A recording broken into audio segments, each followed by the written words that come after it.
The American media is no longer the American media. The American media has been transformed into something else. And so when we discuss it, especially conservatives, because conservatives have a lot of problems with the news media and the entertainment media, but we have to know what it is we're describing, right? We have to understand that we're not describing news anymore. We're now describing the information arm of various multinational corporations with a huge, huge financial investment in unrestricted trade and globalism, right? That's how they're going to make the most money. And one of the places they're going to make that money from is China, right? Because China just has a huge population. It is a huge, huge market. And they are run by an authoritarian, genocidal regime that torments and tortures its citizens, but allows them to make money, just does not allow them to question anything that the ruling Communist Party does. And it's not even a Communist Party anymore. It is just a boot stomping on the human face forever, as George Orwell said.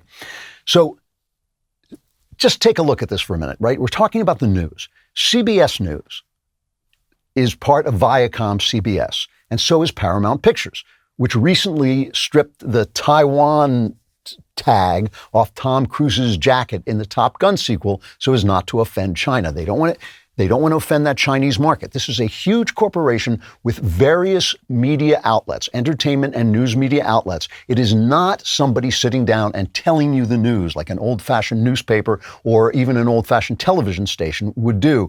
NBC News is part of Comcast, which is also which also owns Universal Pictures, which makes the Fast and Furious franchise. And you remember how recently John Cena, who was in the Fast and Furious 9, had to say he was Han sorry for calling the country of Taiwan, or as we call it, Free China, a country so as not to offend China. ABC News, part of Disney.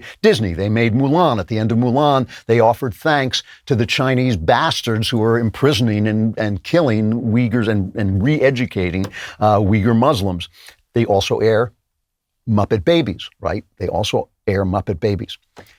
So globalism, China, the whole idea that the elites should be defining reality so that they are the ones, so that their power, their profits, and their opinions will never be challenged.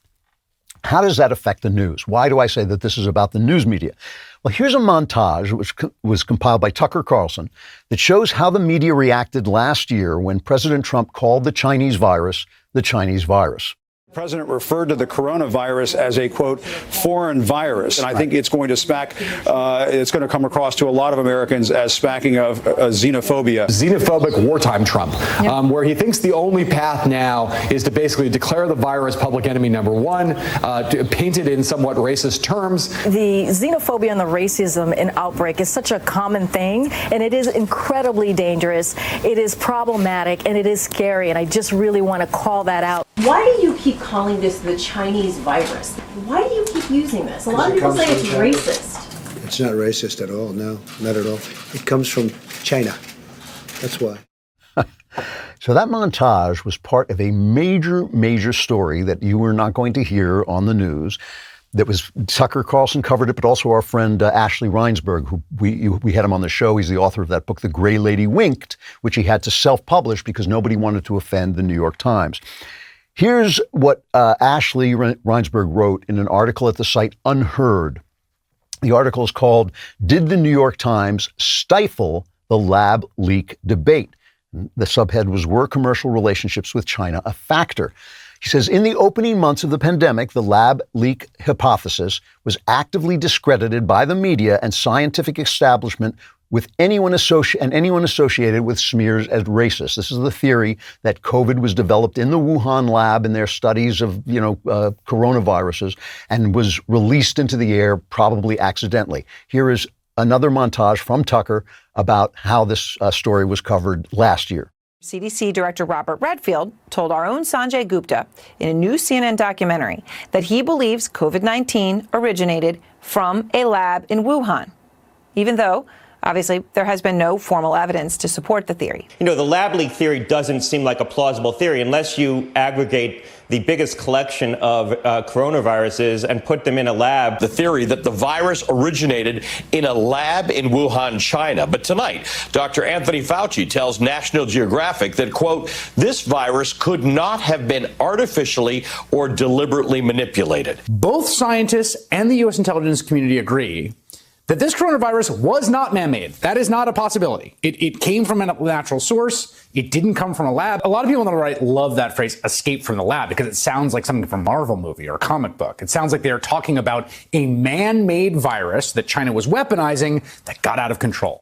Okay, so what was going on? Here's Ashley Reinsberg again in Unheard. He says, a lot of the news is generated by the New York Times. The New York Times sets the budget, even today, sets the budget of most major outlets. What I mean by that is they look at the budget is which stories are going to run where in the New York Times. That budget is sent out over, now I guess it's sent out over computer, used to come over the old teletypes.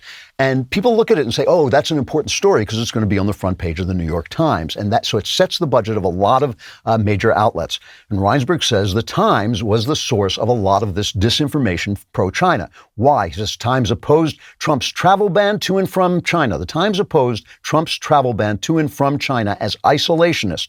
Remember, that China ban probably saved a lot of lives. It all but ignored the unparalleled success of China's archenemy, Taiwan, in containing the virus. It downplayed China's economic war against Australia, whose prime minister early on questioned the Chinese Communist Party story on the pandemic's origins, and it celebrated China's success in battling COVID-19, taking the CCP's absurd mortality numbers at face value. Okay, that's what the Times was doing. And what's more, Dominic Green at The Spectator reports this.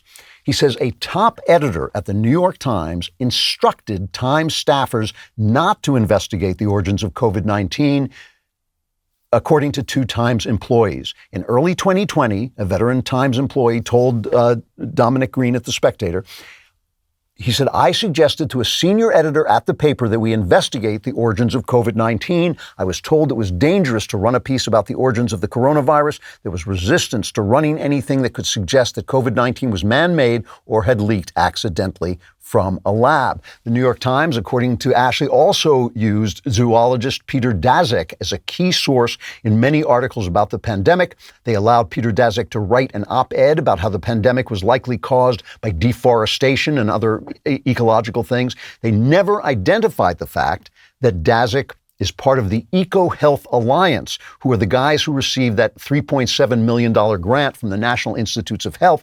$600,000 of which went to the Wuhan lab to fund the research into bats and coronaviruses. That's what Rand Paul is always hectoring Tony Fauci about, because Fauci is part of the NIH, right? So the New York Times acted with incredibly unscrupulously. Why? The New York Times has begun publishing a very lucrative Chinese edition. It's very lucrative by their own account. They've received hundreds of thousands of dollars, ultimately into the millions, hundreds of thousands of dollars a month to run ads that looked like news stories, but were actually Chinese propaganda. Okay, they were receiving a lot of money. Tucker Carlson says those ads have now vanished from the Times, which is really weird because the Times is supposed to be the paper of record. They're supposed to keep all their stuff around. So my point is that we on the right frequently talk about the anti-conservative bias in the media, but that's not what we're seeing. It's not the media. Its purpose is not to give us the news. Its purpose is to serve the globalist ambitions and the Chinese market of the corporations who own these outlets. We're seeing the news has moved from, the news has become a sort of PR outlet for these people.